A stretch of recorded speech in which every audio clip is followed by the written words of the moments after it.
Gamers and gentlefolk, hello and welcome back to the channel.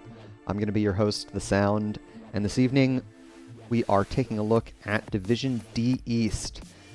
Here in Week 10 of the Nexus Gaming Series, we're going to have Witch Rhythm going up against Die for Cats in a best-of-3 series. Division D East is a double round-robin division, meaning that all participants get to play each other twice in the regular season. Witch Rhythm and Die for Cats have already faced off back in Week 3, which ended up being a 2-0 in favor of Die for Cats. So Witch Rhythm definitely want to bring it back, perhaps get a 2-0 of their own here in this second series. A little bit of background on these two teams. Witch Rhythm are back to NGS after a 7-season hiatus. They were last active in Season 10, and they are back now with us in Season 18, so it's great to have them back in the league. Die for Cats, they are a new team as of this season, but all of their members have had some experience with at least one other teammate playing on a variety of different teams in the past few seasons, most folks having featured on Nexus Cats at some point, but also there were different periods on the Hunkrats as well as on Die for Vision. So Die for Vision plus Nexus Cats equals Die for Cats, and that's math. Let's take a look at the divisional standings to see where we're at. And we've got Die for Cats in second place with a solid 36 points. They've been performing very well here in the division. Witch Rhythm a little bit farther behind in fourth place at 24 points, but if they are able to secure a domination here, that will kick them up to 28. And they, of course, are still very much in the hunt for the playoffs. We can take a look at our battleground selection here as we get ready for Game 1.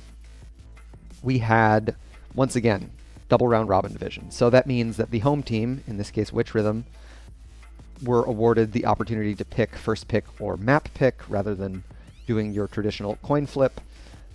Witch Rhythm opted for first pick, and we had map bans onto Garden of Terror and Towers of Doom for Die for Cats, with Witch Rhythm banning out Dragonshire and Infernal Shrines. So we are headed to Alterac Pass for Game 1. I'll let our teams know that we're all set out here in TV Land. And for those who have tuned in to cheer on these teams, welcome. It's a pleasure to have you. Feel free to shout out in chat who you're hoping to see take it here in our best of 3. From Portrait Synergy alone, I'm going to guess that Die for Cats have got another win coming up, which is hardly the best indicator of which team is going to perform best. I'm not sure how active the members of Witch Rhythm have been since their absence from our fair league. As mentioned, they had taken a 10-season, or I'm sorry, not 10 season. They were last active in Season 10. So they took a 7-season hiatus. So it could very well be that their chops weren't as fresh at the beginning of the season, and as the season has progressed, they've gotten back into the rhythm of things, the witch rhythm of things, if you will. Anyway, enough of the really bad puns. Let's get into the draft for Game 1 here on Alterac Pass.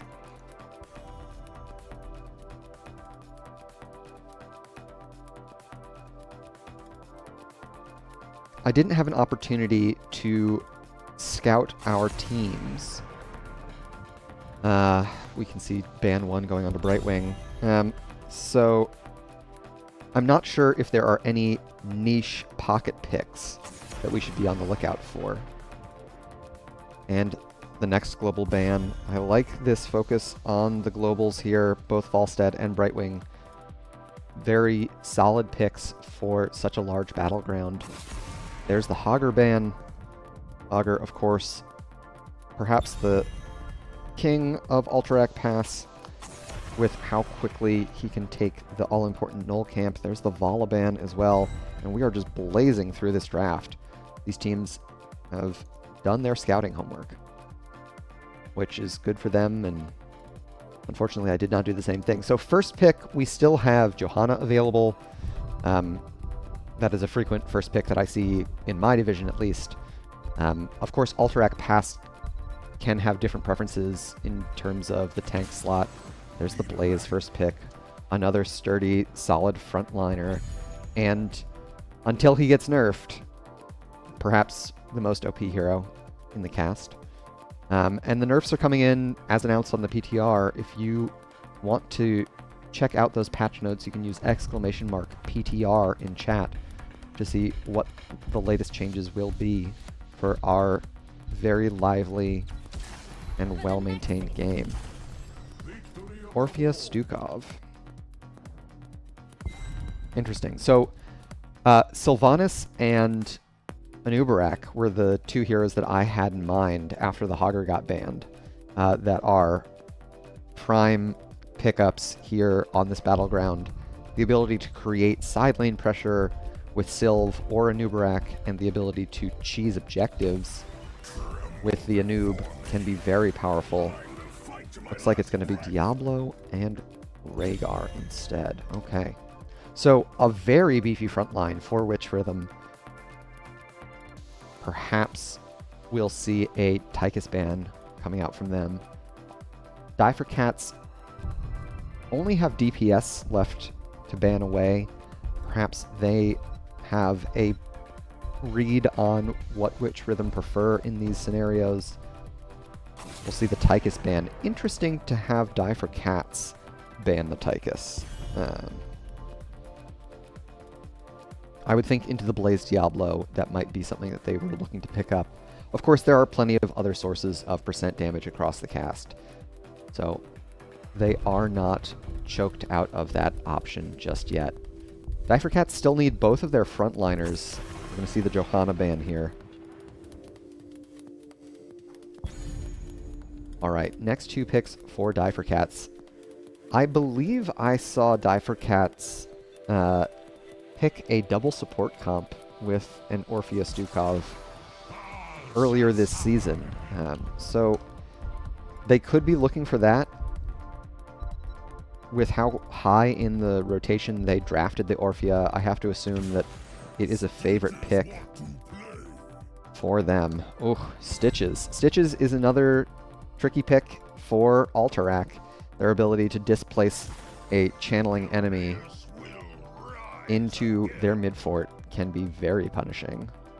Greymane offers Cursed Bullet, which is an answer to the Stitches health pool. We'll see what our last pick is for Witch Rhythm. It's going to be Li Ming. So, depending on if it's Go for the Throat or Cursed Bullet, we could have a double reset comp on the side of Witch Rhythm. Last pick here for Die for Cats is going to be Abathur. Whoa, okay. Very exciting. We can take a look at our two drafts as everybody loads into game one. So a pretty traditional 2 frontline, 2 ranged damage on the side of Witch Rhythm. Blaze and Diablo, very sturdy. Of course, there is some percent damage on the side of Die for Cats through the Leoric to help take care of that. Orphea, I believe, gets some percent damage later in the game as well. The Abathur pickup for Die for Cats and the solo damage Orphea is very interesting. Leoric's, honestly, all 4 of those heroes that are not Abathur wear the top hat well. So I do like what Die for Cats have set up for themselves here. It is a higher execution draft, but certainly a solid one, strategically speaking. We'll have to see how that execution plays out here in Game 1 as we get into Alterac Pass. And we can introduce our teams. Here on the left is Witch Rhythm, Blitz playing Greymane, King Dunce on Rhaegar, Matt 407 on Li Ming, Vetlungs on Blaze, and Real Rad Dad playing Diablo. And to the right in red, we've got Die for Cats, Lulu playing Stukov, Arthanau on Orphea, Atlas on Abathur, Michael playing Leoric, and Mark Zombie on the Stitches. So let's take a look at our level 1 talents as we get into the first wave of the game. Witch Rhythm already splitting the Blaze off to top lane, not wanting to get caught by any Abathur shenanigans. We've got Low Blow for Stukov, Ancestral Strength, Envenomed Nest for Abathur, so a mine build. Very interesting.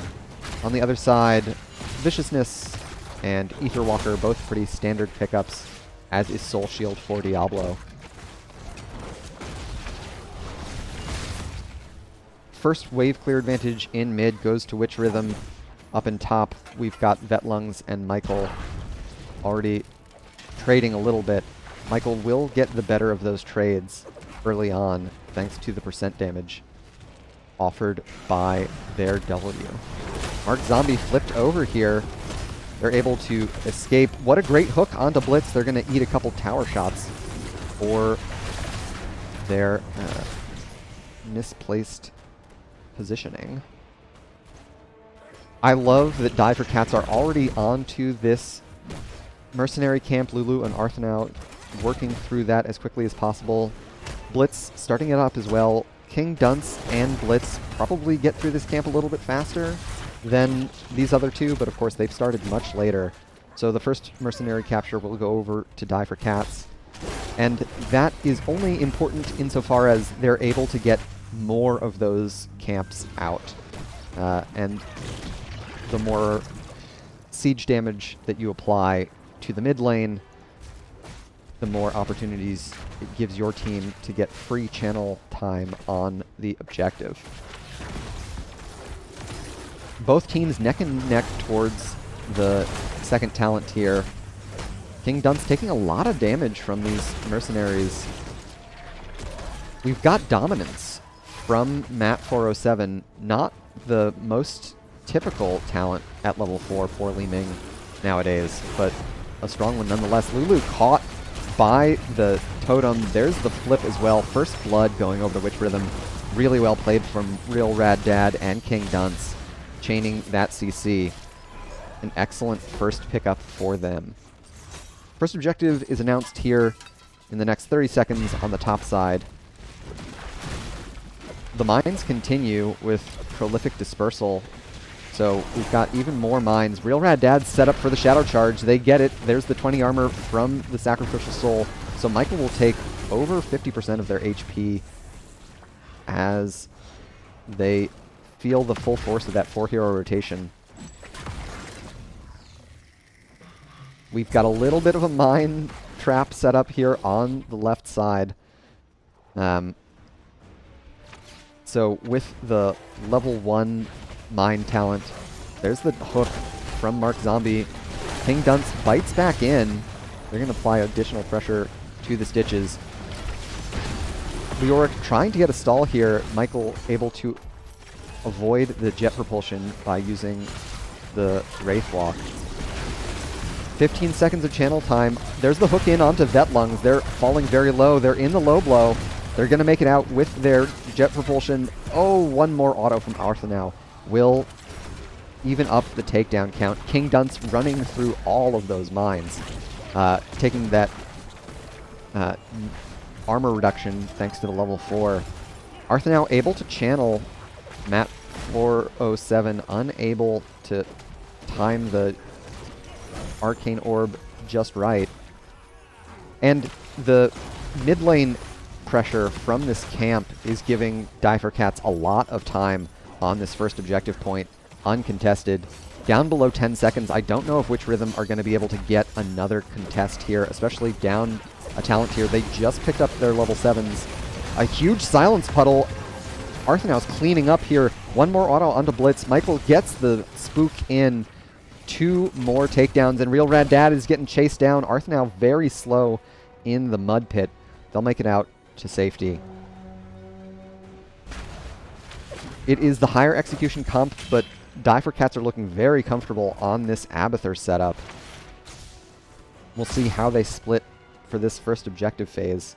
And they've already secured about a level lead here thanks to the additional minion experience and hero takedown experience that they've awarded themselves.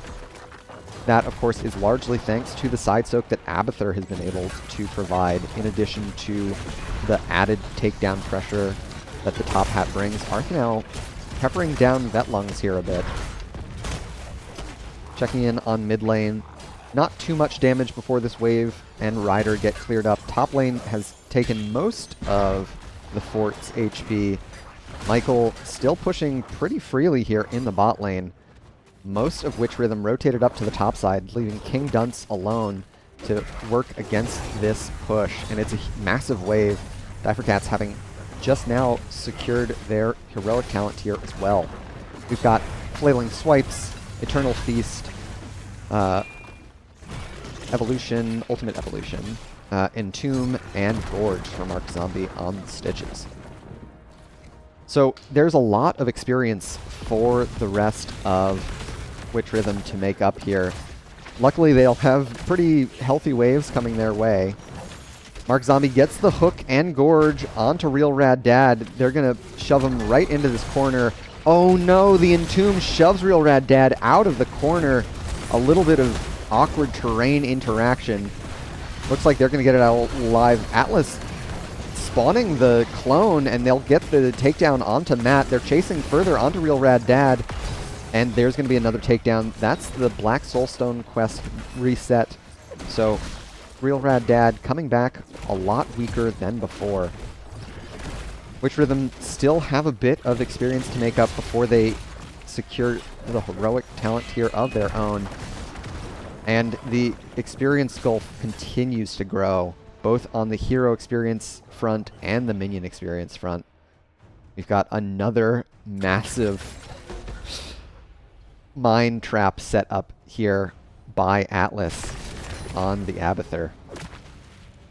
So depending on who from which rhythm find it, that could be a tough spot for Dunce, King Dunce, or Blitz or Matt to find.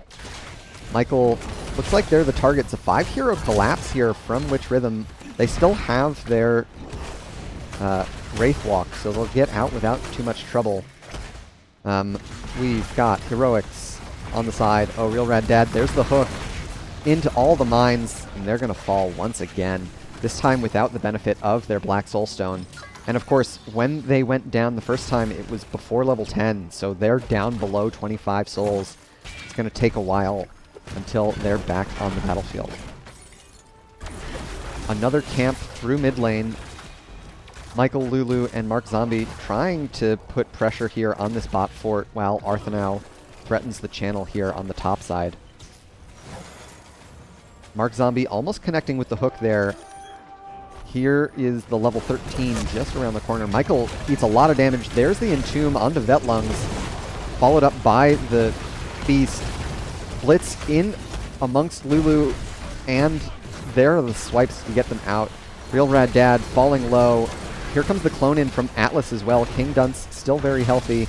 Their ancestral healing was interrupted, so if they're able to stay connected with Vetlungs, they'll be able to heal them up. Atlas dealing so much damage. Orphea, an excellent clone target, both because of the innate healing and the spell power boost. Level 13, as mentioned, is a big power spike for Mark Zombie. They've unlocked the range increase on their hook, previously known as Fishing Hook. It's also unlocked It Hungers for Lulu on the Stukov, so that's going to offer more uptime on their Lurking Arm build. Orpheus opted for Abyssal Symbiosis. Oh no, Mark caught in the Gorge. Michael gets a lot of damage thrown onto them. Vetlung's trying to chase for that last kill, but now they're deep in this minion wave. The hook from Mark Zombie does not connect. Vetlung's still able to make it out, but down below a third HP. Pop and Bot both still very healthy, but the focus from Difercats mostly on this mid lane. With the ultimate evolution, another hook, this time onto King Dunce. They're able to get the self-ancestral. Real Rad Dad uses the APOC, but it does not connect. A quick beast from Arthanau will cover the retreat from Difercats. And all three keeps survive. So it was a tough defense for Witch Rhythm to make, but they were able to keep all of their important structures intact. Both keep walls have taken a lot of damage, and Difercats have another opportunity to apply additional pressure to that mid lane thanks to this Null camp. Of course, the reciprocal camp was stolen away before that objective phase, so Witch Rhythm don't have the opportunity to get onto it just yet. Real Rad Dad showed on the minion wave, so Difercats know that this is happening. Real Rad Dad able to dodge the hook, but unfortunately the Entomb is going to land true.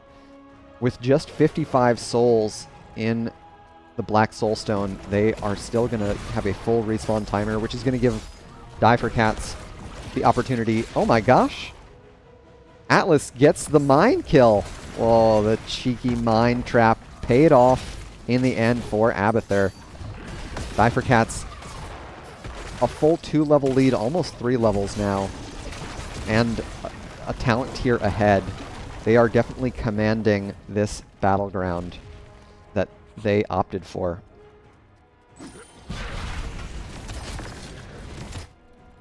With nothing much to do on the battleground, Difercats are going to push in with this boss, see if they can't secure the first keep.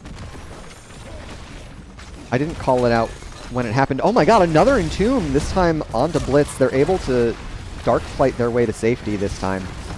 So Michael putting a lot of pressure with these Entombs, but Witch Rhythm doing an excellent job.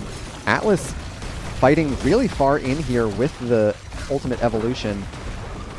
It's going to secure the first keep of the game. There's another hook onto Blitz. This time the Gorge follow-up as well. Arthanau in range here, and Lulu gets the silence as well. So Michael continuing to pressure in with the auto-attack build Leoric. They're still 15 seconds or so from their next heroic. We'll see if Difercats want to try and take it here. The core still very healthy and has a lot of shielding, or I should say armor. Real Rad Dad taking so much damage, it'll draw the bunker and the ancestral healing. They're getting very healthy. There's a great engage from Real Rad Dad. They take out Lulu. Michael's falling very low, and that's another reset here for Matt 407. Arthanau very healthy. Gets a double kill here. Vetlungs gets the jet propulsion. Blitz has respawned and is dark flighting back in. They're onto Mark Zombie here. They might get the kill onto the Stitches. There goes the Diablo. Of course, Diablo will respawn here, but Arthanau gets another takedown. Oh my gosh. Arthanau not healthy enough to keep going and do more core damage. But that is a lot of takedowns in favor of Difercats.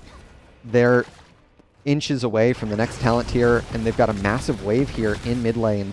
So Arthanau is going to continue pushing and trying to take out another keep. Each keep on Alterac Pass offers your core 20 armor, reducing damage by 20%. So taking out these keeps not only opens up a win condition, but also is going to make it much easier for them to end. Arthanau following up on a great Entomb from Michael. That'll be Real Rad Dad going down yet again.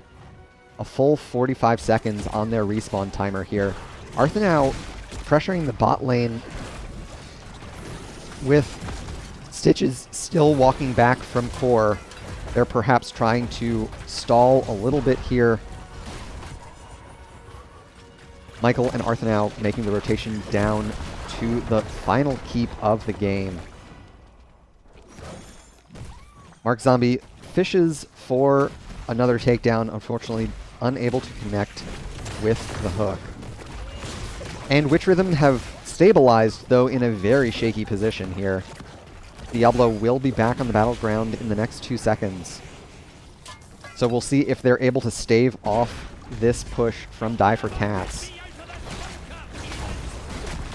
Their comp is built to do it. They've got lots of resets potentially available to them. Blitz, Dark Flight's in. Real Rad Dad unable to connect with the APOC combo. Michael falling low. There's the first takedown. Arthanow is the target now, but unfortunately Matt unable to connect those spells. Mark Zombie gets the Gorge, and they're setting up right here on the trap. Blitz in on with the Dark Flight, but they're blown up in the mines. Real Rad Dad falling low. They complete their level 13, but they get taken down nonetheless. Vetlung's falling very low here. Atlas will clean it up. I'm sorry, that was Arthanow who got the kill. Different Orpheus, but same outcome. Mark Zombie gets another hook, this time onto King Dunce, and we see the Maxter Hooker healing reduction. Atlas continuing to apply pressure to Matt here. They'll get the takedown onto the Li Ming, and that will likely seal the deal here for Die for Cats, taking a win here in Game 1. GG and well played to the red team. Fantastic showing. So they took it in a domination in their first meeting of the season. It looks like Die for Cats are on track to do the same here in Game 2. The Abathur composition, last pick Abathur, definitely unexpected from me, and they executed very well. So perhaps that will inspire Witch Rhythm to prefer Battleground selection for Game 2, taking their opponents to something a little less macro-focused. Taking a look at our post-game stats, Arthanow far and away top damage with almost 64,000. Atlas on the Abathur able to rack up almost 18k experience, thanks probably largely to their minion experience on the side lanes. Checking in on our builds, nothing too out of the ordinary. I called it out when it happened. Dominance at level 4, not the typical meta talent we see from Li Ming, but definitely seemed to help Matt 407 in those scrappy team fights. And of course the call down Mule from Atlas at level 7. I didn't call it out at the time, but it makes especially a map or a battleground like Alterac Pass very tough to deal with. You kind of rely on a lot of those chip damage, throwing waves into your opponent's structures time over time to at least chip through the outer tier 1 defenses, but Mule of course puts a stop to all that. And the auto attack Leoric, an excellent target for the top hat. So there you have it for Game 1. Die for Cats looking very comfortable there. Of course, Witch Rhythm did have a couple shining moments in those team fights, so they are far from out of the game by any stretch. For those who tuned in midway through Game 1, welcome. It's a pleasure to have you. We are taking a look at Division D East this evening.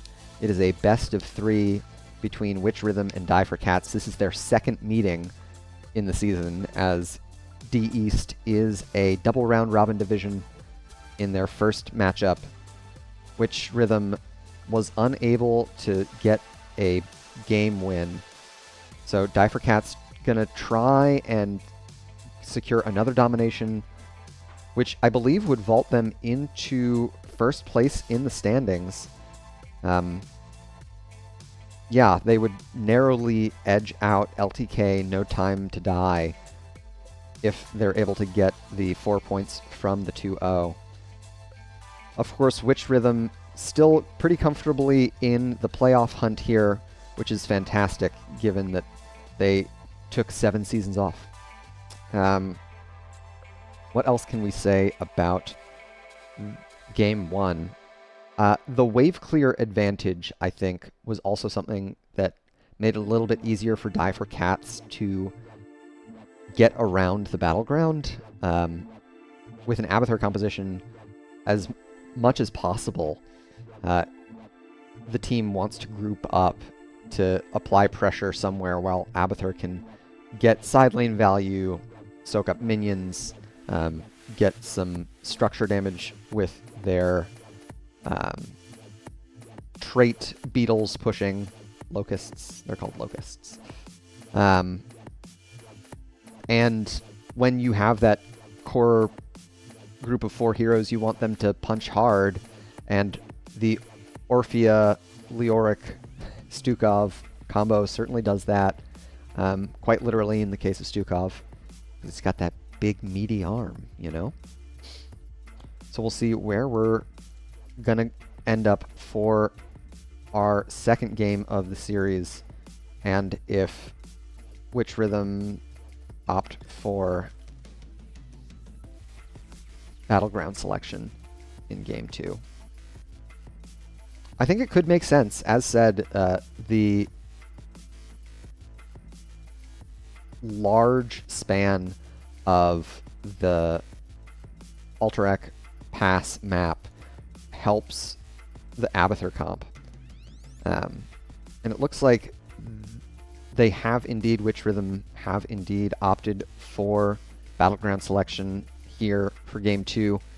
We're headed to Braxis Holdout, a pretty uncommonly chosen battleground across the league.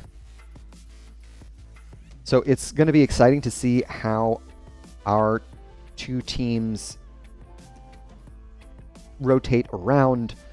In Storm League, it's always a 1-4 split, which can be a pain. Can you tell that I am an offlaner? But in an organized setting, you are a lot more likely to have a roaming composition built out. Heroes like Genji and Medivh, Brightwing and Falstad, anyone who's able to make a rotation by passing over terrain can really warp the way that either side of the battleground is being played. So it could be a very complex set of rotations coming out here. Witch Rhythm with the battleground selection, I would expect have something cooked up here. The Boomer offering that D East is 50-50 on playing Braxis or not. Interesting. Okay, so D East has a far higher preference for this battleground than most. Ban 1 onto Falstad once again.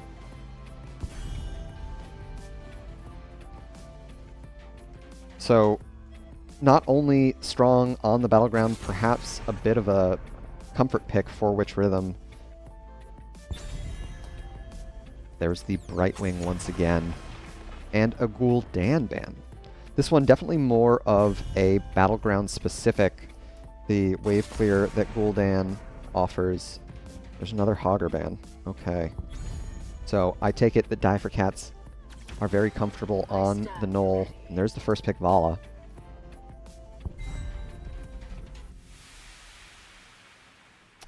Vala also going to be receiving some changes in this next patch, per the PTR patch notes. You can once again find those at !PTR. She's getting a slight nerf to her hatred uptime.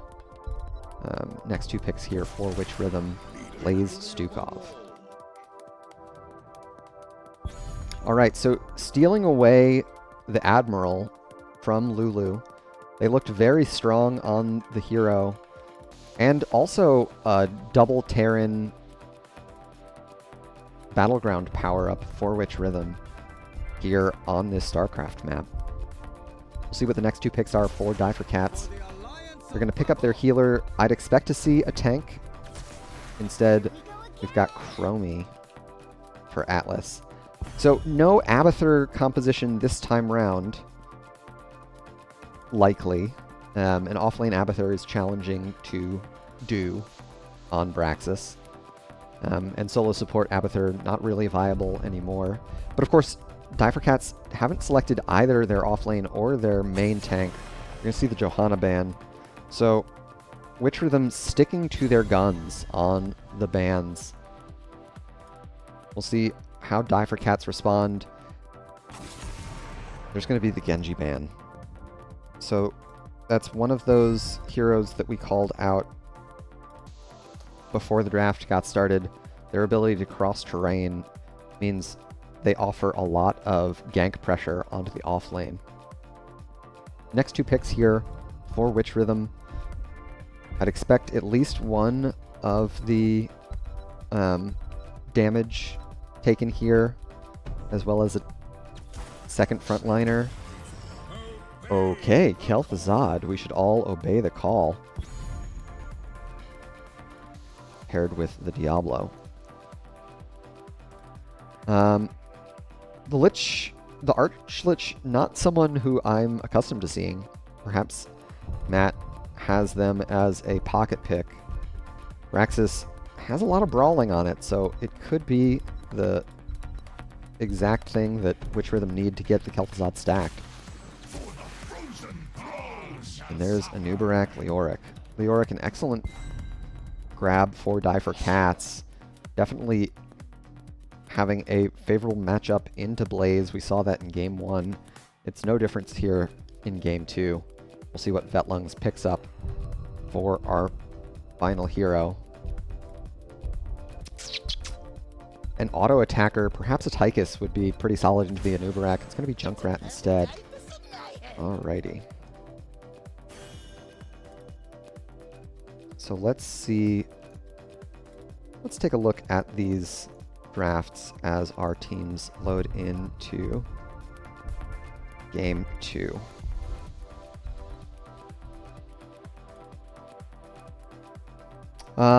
Game 2 on Braxis. Vala Chromie offer a fair bit of damage for Cats.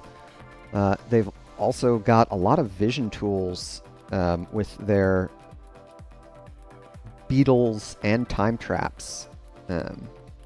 On the other side, Kel'Thuzad is going to apply a lot of pressure with their Q build. They offer a lot of great wave clear as well. Junkrat, a wave clear monster, to be sure. It's going to be a tough one. The execution on this is not simple on either side. So we'll see if Witch Rhythm are able to take it to a Game 3 here with a win on their battleground selection of Braxis Holdout. We can introduce him here on the left in blue. We've got Blitz playing Junkrat, Matt407 on Kel'Thuzad, Real Rad Dad on the Diablo once again, Vetlungs playing Blaze, and King Dunce playing Stukov. To the right in red, trying to seal it out in another domination, we've got Cats, Atlas playing Chromie, Arthanau on Vala, Michael playing Leoric, Lulu on Anduin, and Mark Zombie playing Anubarak. So we can get into our talents here as our teams get ready for the first waves of the game. The Plague lands for Matt407, increasing the duration of the Q from the Kel'Thuzad, which is a lot of the damage. First hook landing true, so already one stack of Master of the Cold Dark. It's a lot of damage on the Blitz. 2 stacks for Arthanau on Fire at Will at level 1. Looking for stacks on their W quest. Matt gets another 3 stacks there, up to 4 already. Mark Zombie taking so much damage from the meaty slaps of King Dunce. So a lot of HP traded back and forth. Perhaps a little bit of a lead for Witch Rhythm there. Checking in on top lane. We've got Michael pressuring Vetlungs with their Drain Hope. They've opted for, Fealty Unto Death at level 1.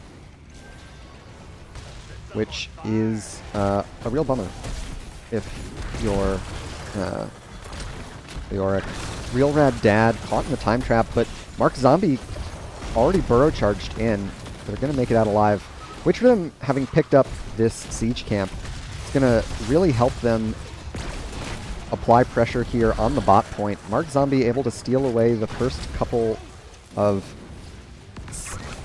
seconds of channel here, but with the siege camp connected on the wall, Cats have to back up here. We see the reveal on most of the Witch Rhythm members. That's thanks to the level 1 Time Walker's Pursuit from Chromie. There's a huge stun onto Arthanau. They're able to make it out alive thanks to Lulu's timely leap of faith. It's going to be very challenging for for Vetlungs to secure the top point as long as Michael keeps landing those Grain Hopes. Oh my gosh, so much damage onto Mark, and they will fall with the last bounce of the Hungering Arrow. Mark Zombie is going to push this over for the red team. Vetlungs able to narrowly escape. Level 4 on both sides. We've got Phylactery of Kel'Thuzad, which offers both stealth power and a buyback mechanic. Taste for explosions for Blitz. Blitz has rotated up to top lane to alleviate some of the pressure that Michael has been applying to Vetlungs. Of course, this is giving Cats a lot of opportunity to apply so much pressure here to the bot fort wall, already getting through one of the towers and almost through the gate as well. Blitz chased off here from the point. Michael will secure it. We've got Vetlungs rotating in as well. So the 2-hero commitment means that Witch Rhythm will be able to secure top point as well as bottom point. This is because Cats have been working on this Bruiser camp. So the push and pull continues here on the bot lane. Matt unable to find additional stacks. They're already up to 8 on their baseline. They'll go down to Arthanau, eating some additional damage thanks to the level 4 arsenal grenades. Vetlungs charging in. They're caught in an awkward spot there. There's the follow-up route, and Arthanau will clean up the kill with Atlas. Cats have secured the next talent tier as well. It's a lot of objective progress and a lot of siege damage onto the bot fort. Mark Zombie gets connected. Oh, Matt connecting a full combo there. Up to 12 stacks of Master of the Cold Dark. The first quest reward coming at 15 stacks. On the top side, Michael gets a narrow 1v1 there against Blitz on the Junkrat. That's a tough one. Losing Junkrat means that they're going to miss out on a lot of experience. So Witch Rhythm continuing to play from the back foot here. Cats looking very comfortable. Level 8 has been secured, so Cats already have their first heroic. Atlas opting for Slowing Sands. We can see it there on the gate, making it very tough for Witch Rhythm to step out and get the defense here on this full Zerg wave. They've got lots of wave clear now that Blitz is back. As long as Matt is able to connect their Death and Decay onto... Oh, a huge stun, but a little bit of anti-synergy. Blitz getting the boop onto all of those members. So Matt unable to connect with their root. So bot fort down as well as the front wall on bot keep. And a huge gulf in experience now, thanks not only to hero takedown experience, but also the minion experience deficit. Lulu and Arthanau taking care of this topside siege camp. I like this scouting position from Michael, finding Vetlungs Vetlungs, they'll get the slow. Real Rad Dad rotates in to make the defense. This is a great fight for which rhythm to find before the talent, or the heroic talent tier comes online for the rest of Die for Cats. Artha now already up to 30 stacks on the Fire at Will at level 1. Another benefit from that rotational interrupt is Die for Cats now have asymmetrical camp pressure here on the top lane, as well as their heroics. We've got Cocoon, Light Bomb, Entomb, and Rain of Vengeance. We saw that proc on the level 7 Dirty Trickster from Blitz. A pretty solid pick into a CC heavy tank like Mark Zombie's Anubarak. Vetlungs kind of far out here. Wow, Die for Cats are just going to rip boss.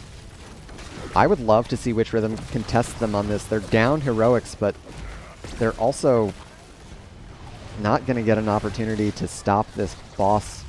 Oh, the scout from Real Rad Dad buys them a straight trip to the Hall of Storms. They did have their Black Soul Stone complete, so they're able to get a quick respawn here.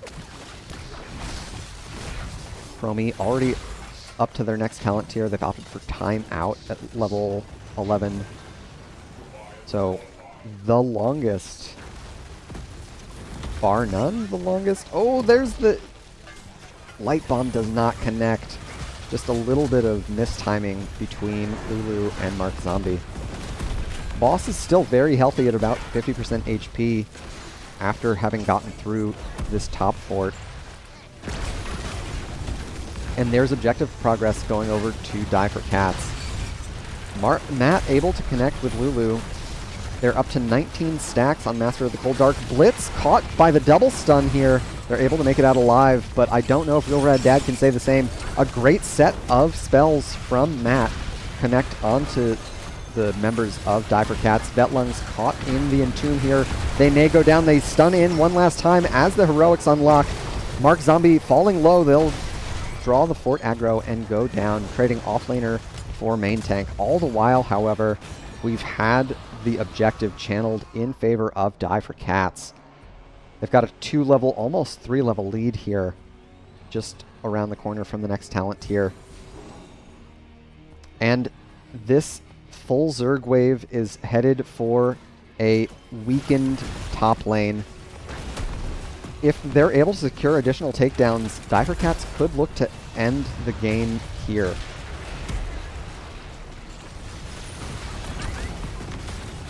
Blitz fishing for a boop onto Lulu, trying to knock Die for Cats healer into danger.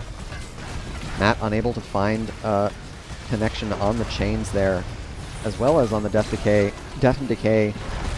There's a great set of stuns in onto Artha now, followed up by the Frost Blast. Unfortunately, the chains don't connect, and Matt will go down. They stepped real far out to look for that combo. Vetlungs goes down as well, so 2 takedowns means which rhythm are not in full shape to make this defense. Blitz has a lot of wave clear, but unfortunately, this Zerg wave has already eaten through the shields and is getting onto the core HP down below 50% now. And Die for Cats looks like they're going to take it here in a quick 2-0. Michael surviving the last bit down below 100 HP. Nonetheless, it is a domination in favor of the home or the away team. Die for Cats able to seal it 2-0 once again in the second meeting between these two teams this season. So they may very well meet in the postseason, but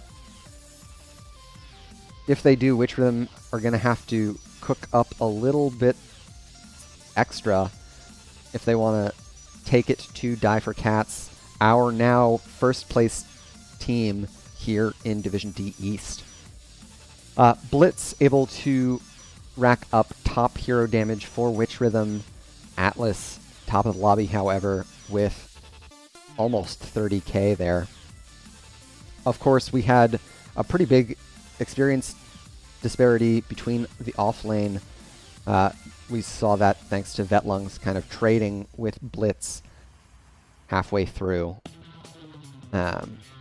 And it was a sub 11-minute game because it's Braxis, and that's what happens in Braxis sometimes. The snowball can be pretty punishing. Let's take a look at the full series here as I see if I can't snag an interview with one of the members of our winning team.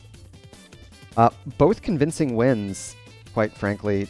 Die for Cats looking very strong. It's no wonder that they are up at the top of the standings. They brought a little bit of spice in Game 1 with a last pick Abathur, a mine build Abathur no less, on Alterac Pass. And for Game 2, in spite of the map selection going in favor of Witch Rhythm, Die for Cats were once again able to take it pretty convincingly. Looks like we will be joined for an interview here by Arthanow. GG and well played. How are you feeling after that domination? Hey, thanks for having me. We're feeling pretty good. We're happy with our performance today, and glad that we can continue going into the season with a little bit of momentum. Absolutely. This is the second face-off between your two teams. I'm curious, do you feel as though Witch Rhythm gave you a tougher time in one or the other series, or do you think you guys kind of have their number? So I actually think Witch Rhythm as a team has grown significantly since our last matchup. That being said, we do a lot of scouting, and we try and treat every team, no matter how often we've played them or when we played them, as seriously as a championship match. And I think we just went into this with a really good plan and executed really well. But honestly, they've improved significantly. They're starting to get some domination wins in the division, and we actually had a really long talk about our strategy today. Awesome. Yeah, and I think that's a great mentality to have, treating each series like it counts, as it definitely does. Speaking of the series, let's talk a little bit about Game 1. I didn't get a chance to scout you guys before the broadcast, so I don't know. Was the Abathur something special, first time previewed in this game, or is this something that you guys have done earlier in the season? This was our first time running it this season. Nice. It was something I think on a weekly basis we're like, can we make Abathur work? And today was the day we finally pulled the trigger on that.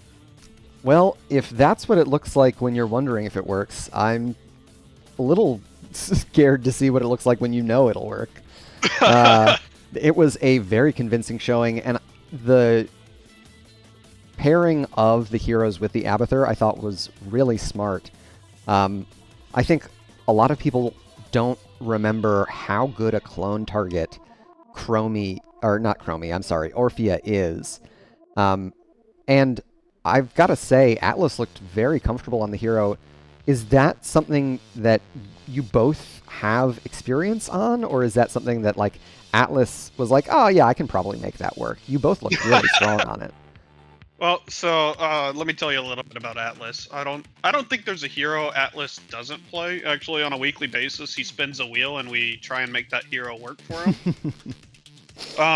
So it was. I mean, he said, "Yeah, I think I could probably make that work," but that's basically Atlas code for, yeah, I feel really good on him. Nice. Yeah, I mean, the spell damage boost that the clone gets not only increases the lethality of the Orphea, but also boosts her self-healing, and like, ooh, it was nasty. And trap mine build. Just feels so bad to die to mines. Yeah, admittedly, in our comms, our tank player, the Stitches, Mark Zombie, he was saying he felt kind of bad after that match. And Mark looked great on the Stitches as well. It's a great tech pick for the Battleground as well. You guys looked very comfortable on your Battleground selection. For Game 2, getting to Brax's Holdout, that was the battleground selection of which rhythm. I saw chat mention that Brax's is kind of popular, at least relatively compared to the rest of the league in Div D East. How much experience do y'all have on that battleground? This was the second week in a row we've been taking the Braxis. I think I just saw Lulu hop in here. Lulu, have we played on Braxis outside of these past 2 weeks? I think last week was our first time because, to my knowledge, most people don't really like it. I know Raka is a huge fan of it, but I like it too. But a lot of people I kind of love it. I'm not gonna lie. I know, I do too. I kind of love it. I was very happy when they took us to Braxis for game 2 because it's a fun map and it doesn't get a lot of love. I don't know if I'd ever pick it, just because pick advantage on that map is big. But God, I kind of love the map. I mean, y'all looked very comfortable on it. Drafting the Blaze early, I was a bit surprised to see which rhythm do that. Did your scouting tell y'all that they have run Blaze in a main tank position, or was that just a green light for Michael to grab the Leoric? So, we noticed that they do swap the Blaze from time to time, but they really like the Blaze in the off lane, and honestly, us too. Blaze is just a well-rounded hero. He's a lot of fun. But seeing the draft progress, we kind of had the feeling it'd be in the off lane, so we gave Michael the green light to pick whatever he wanted. Yeah, it's a extraordinarily punishing matchup for the Blaze, facing off against the Leoric. And then on the bot side, Mark Zombie setting up lots of takedowns, as well as Atlas with all of the vision control from the time traps. Y'all looked very comfortable. I'm unaccustomed to seeing the W build from Vala. Is that a tech pick for the battleground? Are you getting ready for the upcoming Vala changes? I'd love to know more about the pickup there. Yeah, actually, and this is something, which rhythm, if you're listening to, something we identified in our scouting is that they, on Braxis, they have 100% picked Gul'dan, Vala, one of those two, every single time, so... Ban one, pick the other. Yeah, or Falstad, so we just said we'll ban out the Falstad, Gul'dan, and just take the Vala from them, and try to remove the comfort. Smart, smart. Lulu, you looked fantastic in both games. If you had to pick between Stukov and Anduin, either the Admiral of Pain or the Fun Police, who's your fave? Probably Anduin, because that way when my teammates stress me out, I can tell them, no, you don't get to be there. Excellent. Spoken like a true heel main. I like to be able to fix my teammates' problems. I can respect it. So this is the first season of Die for Cats, but you all have had some experience playing with one another across various seasons. How many members were on Nexus Cats together? So that was me and Arthanau and Mark Zombie.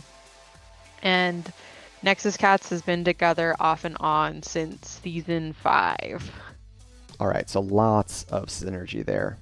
Yes, and then Atlas and Michael and Atlas came from Die for Vision. Right. So that's how we came for Die for Cats. Excellent. And that's another old team. I don't know when they started, but they've known each other for quite a while as well.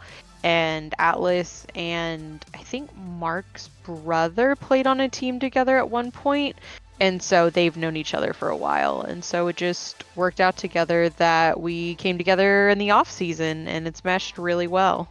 Yeah, absolutely. You're looking very good, very strong, very coordinated, and you've secured the first place standing as we get into the last couple weeks of the regular season. So a scary team to look out for come the postseason. I'll stop talking your ear off, let you go back and celebrate with your team, but before I let you go, are there any shout-outs you want to give?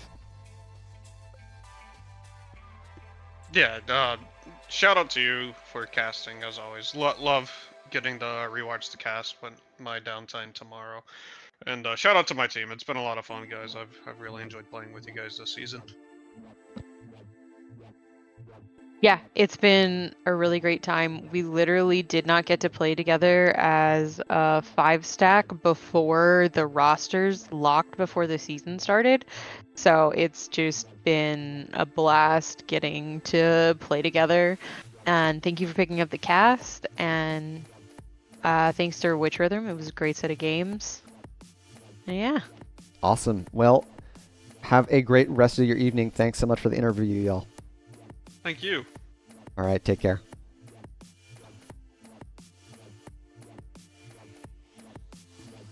So there you have it. A strong showing from our now first place team in Div D West. Die for Cats are a force to be reckoned with. New this season, but lots of synergy set up across many previous seasons of NGS. So definitely look for them as we get into the playoffs. Before I sign off, I'll give some shout outs of my own. Thank you to everyone who tuned in. Thank you to everyone who followed as well.